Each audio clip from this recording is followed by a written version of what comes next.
Perfect. Sounds good. Carl Gould, welcome to the iSigma On Air podcast studio in the back of a shred truck. You're the keynote speaker at the event. You also did the Executive Luncheon. And first, welcome. Glad you're here. Glad you're part of the community now. Thank you. And I feel like I've arrived. You've arrived when you're in the back of a truck.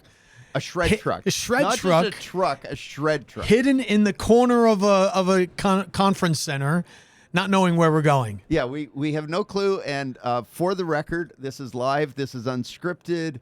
We're going wherever. And I know, just based on watching you twice, you can pretty much go anywhere. So go wherever you want to go. We're good to go. By the way, this is brilliant. I love this. Isn't this cool? This is fantastic. Yeah, I know. I love it too.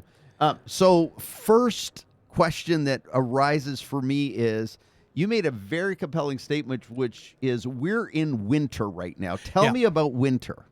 So there was a social study done, a book written called The Fourth Turning, for anyone who wants to check it out.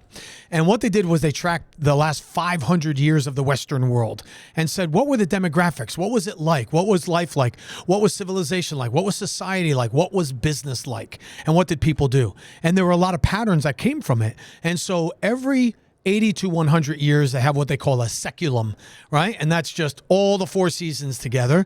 And every 20 to 25 years, spring, summer, fall, winter, and there are very distinct dynamics about each one.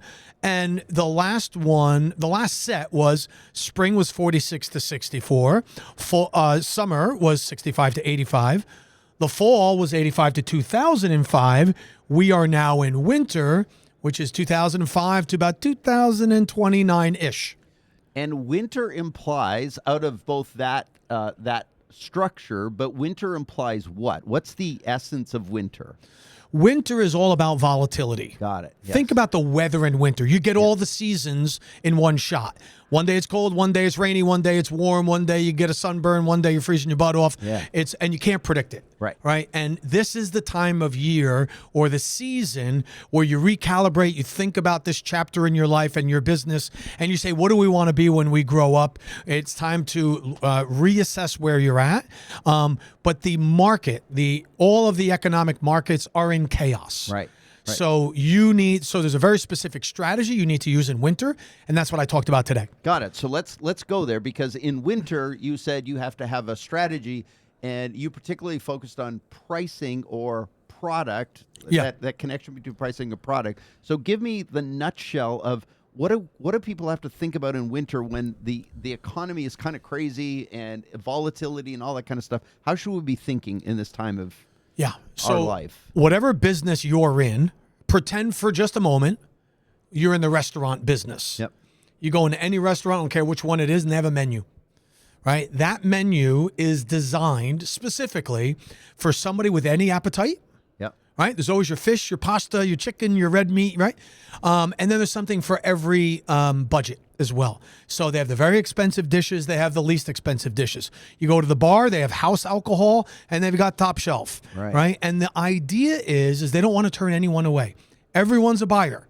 So they are very good. That industry is very good at two things. One, selling you in the beginning. Their close rate's over 99%. Right. And then they upsell you. Right? So you walk in saying, I'm not drinking tonight. Oh, Tom, no desserts for me. And then what happens? You and I are digging into the lava cake at the end, right? Because they said, well, I get it. You guys don't want that. I'll just bring out one cake and then I'll bring 2 forks. Right. So you guys don't have to feel bad about yourself. Right? So right now you have to have a flexible menu in your product and service offerings during winter, because your customer is either in an up market, a down market, or they're in a sideways market, and they're going to switch so quickly, you're not going to know what they're in. So they're going to buy based on where the condition of their niche or their sector is. Correct. So that's the key. Right. And so, I feel like this is a muscle you have to develop, right? Because if you've traditionally had this pattern of just, we sell it for this price, how do you develop that muscle? How do you develop the muscle to be able to figure out how to price in those different ways? Because a lot of people go, this is my service and this is how much it costs. Yeah. How do you help somebody get to these different ways of coming at a market, especially in an industry like this one, which you're particularly servicing, which is we shred paper. Well, how many different ways do you shred paper? And like, how do you get them to think differently about that? Well, it's I like the last thing you said is think differently about it, because it's not so much about developing the muscle, it's falling in love again. You got to fall in love again with your business and your customers. Right? Because after 30 years of shredding paper, you probably don't want to shred much more paper, right? But we need to fall back in love with our clients. And are our clients buying what we're selling? Right. We shred, but is that what they're really buying?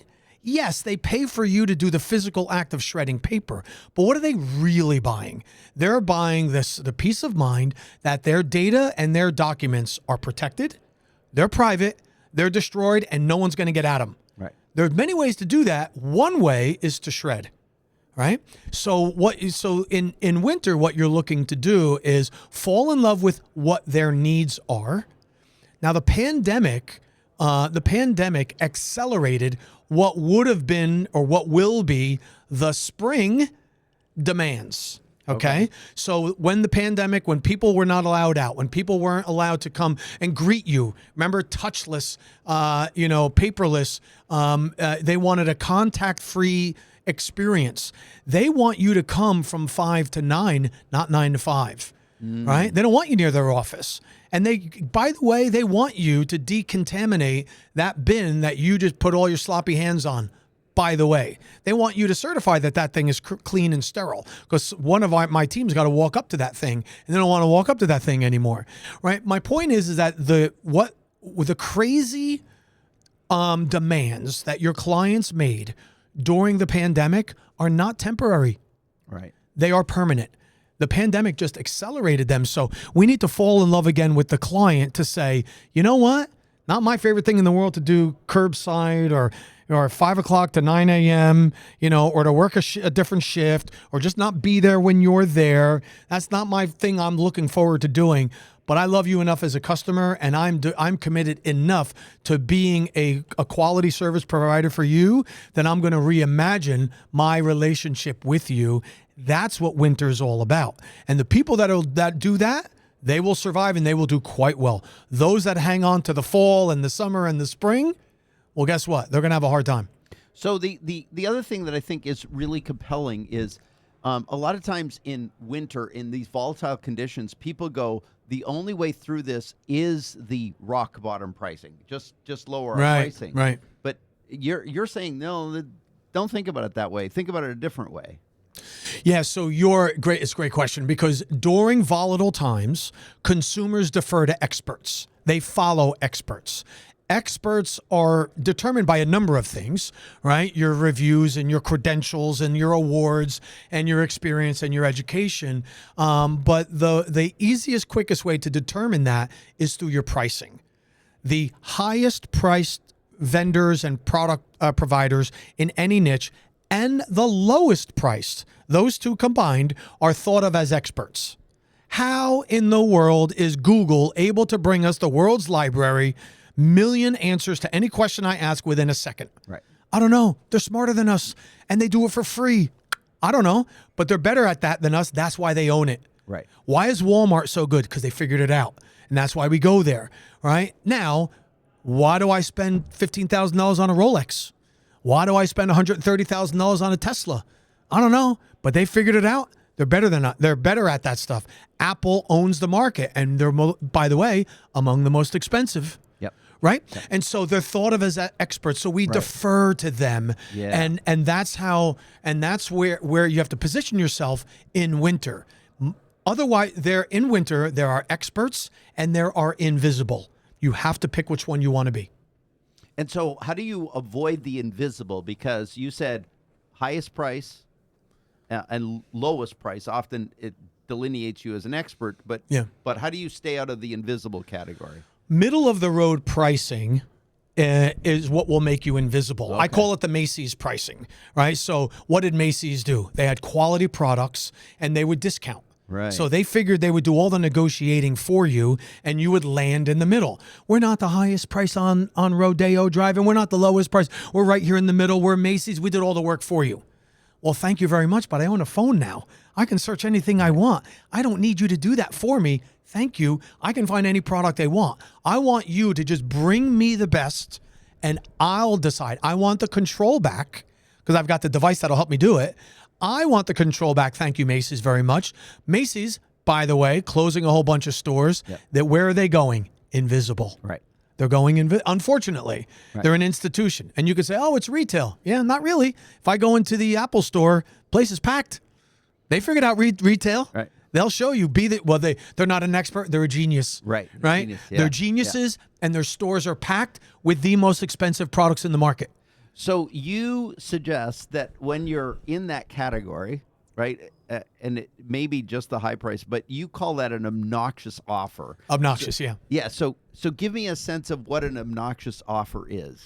All right, so obnoxious is just a tongue-in-cheek. It's a funny story. I'll give you the very short version.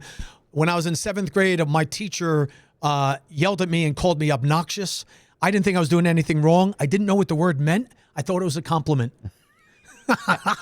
So I go home and I'm like, hey, did you know I'm obnoxious? So I go home that night. I looked up the definition. I'm like, oh my God, I felt I insulted everybody. So the next day I come back and I was waiting to get in trouble. No one cared. I was the only one who was thinking about it. Right. But fast forward 20 years and I was giving a proposal and one of my prospects told me my pricing was obnoxious. Oh, but then they bought from me. Yeah. And made me think, why? And I realized that not only might the price been obnoxious, but the value was also, and that's why they bought. So the tongue-in-cheek, have some fun with it expression is be obnoxious in value, mean obnoxiously good, and then charge a premium. Yeah. Charging a very ultra premium, obnoxiously high price, but the value has to be there. Right. And then layered into that obnoxious offer and obnoxious value is how I heard it from you was a deep commitment to follow through on that, which is part of the value, but be willing to bet the farm on it, as they would say, which is guarantees. Like, tell me a little bit more about this, how you back up an obnoxious offer. Essentially, essentially one of the guiding principles of an obnoxious offer is if things don't work out, meaning you as the provider don't do what you're promised, it's going to hurt you equally, if not more, than the client you just let down. Right? So in other words, some people have a guarantee, like, oh, I just won't charge you. Well, that's convenient for the vendor. Right? If you go to a hotel and you have a bad night and they're like, oh, we'll just give you a night free. I don't want to come back to this crappy hotel. I just had a bad experience. Right. I want you to send me to that hotel over there down the road, your competitor. Well, I don't want to send you there. Well, how about you? But you did a bad job. They have a shot at doing a good job. Send me to a place where they might do a good job. Right? So no hotel is going to want to send their guest to a competitor. So the implication is you'll work really hard to make sure I have a really good experience, so you'll never have to send me to a competitor. That would be so if you sit there and you think about that and say, okay, what would I have to do with guaranteeing my appointment times, guaranteeing the cleanliness of the bins, guaranteeing the safety of my drivers and the trucks, guaranteeing the safety of my equipment, the security of your data? What would I have to do to make sure that I could meet my promise at every level? Yeah. And I bet you'll find that there's some things you would improve upon. Yeah. So it's not just a big offer, like a marketing pitch. It's not just being on TV and yelling loudly. Right. That's not obnoxious. An obnoxious offer is understand what the marketplace needs, love your customers into it, and then stand behind that in such an obsessively amazing way that you can deliver and get paid high dollars for that. And even the client's going to say, wow, this doesn't work out. You're in it. We're in this together. Yeah. They, for the first time, will feel I've got a partner, not a vendor, and I'm actually willing to pay more for a partner, not just a vendor. I got plenty of vendors in my life. I don't have a lot of partners. And you know what? Being a business owner is hard. Yeah. Only 1 in 15 people can even do it, right? Only 1 in 60 people can ever take their business to $1 million, and only 1 in 6,000, can never take it to 10 million. So there's not a lot of help out there. So if they feel like they have a good strategic partner that's helping me grow my business, that's valuable to them. Yeah. Because there's not many of them out there. Yeah. You know? So you get one chance to tell this community, and we've already talked for a while, but what's the one thing you would say to do first? So we've talked a lot about, and I realize you talked for an hour this morning or over an hour, and you talked for an hour yesterday, and you've got books. So I got a copy of your book. Yep. And like, what's the thing that you say, do this first, start here? Where do you tell people to start? So first thing we have to do is we have to break your emotional connection to your pricing. So here's what I want everyone to do today. You could thank me later, send Tom all the gifts, okay? Because you're going to have a lot of extra money. I have one question for you. Answer it with a number and then go do it. And my question to you all is this. If you were to raise your prices 1% across the board, go to your clients, unless you're contractually bound and you can't because you have a municipal contract or something like that, for all where your prices are negotiated, raise your prices 1%. And my question to you is, if you raise your prices 1%, 100 goes to 101, 3% goes to 3.03% if you get paid on some sort of commission rate. If you can raise your prices 1%, what percentage of your clients will leave you? They will abandon you and they will leave. If the answer is 0, raise your prices 1%. If you can go to 2%, 3%, 4%, 5%, go to whatever number today that you could raise your prices and you think you'd have almost 0 attrition, do that today. If you're saying I can raise my prices 2% and no one would even care, that's telling you that your clients love you for something other than the utility of your product or service. Right. So they're okay with the 2%. They're not going to make a fuss. Get used to the fact of charging your clients what your value is in full. If you do that one thing, that's the first step to going to an obnoxious offer. It's the first thing we do with our clients is help them break that emotional bond with their pricing. You all think that you're helping your customer by keeping it low. It's the opposite. You're putting yourself in a risky situation. You do need to raise your prices. Very cool. Carl, this has been magnificent. Thank you. Thank you for helping our community, iSigma, to think differently about pricing, to have a new way of looking at their world. Where can people find you? You can find me on carlgould.com, CarlGould, carlgould.com, or carl360.com. Either place is kind of the gateway for what I do online. And you've got lots of resources and videos and things like that, I heard you say. Yeah, I've got a micro podcast where I give a 1-minute tip every day. It's called the 70-Second CEO. I do have a podcast, and I write a monthly article and newsletter for LinkedIn, and I'm writing and showing you all how to grow your business, how to charge more, how to maximize and optimize your business. So by all means, let's link up somewhere. Fabulous. Thank you, Carl. Appreciate it. My pleasure.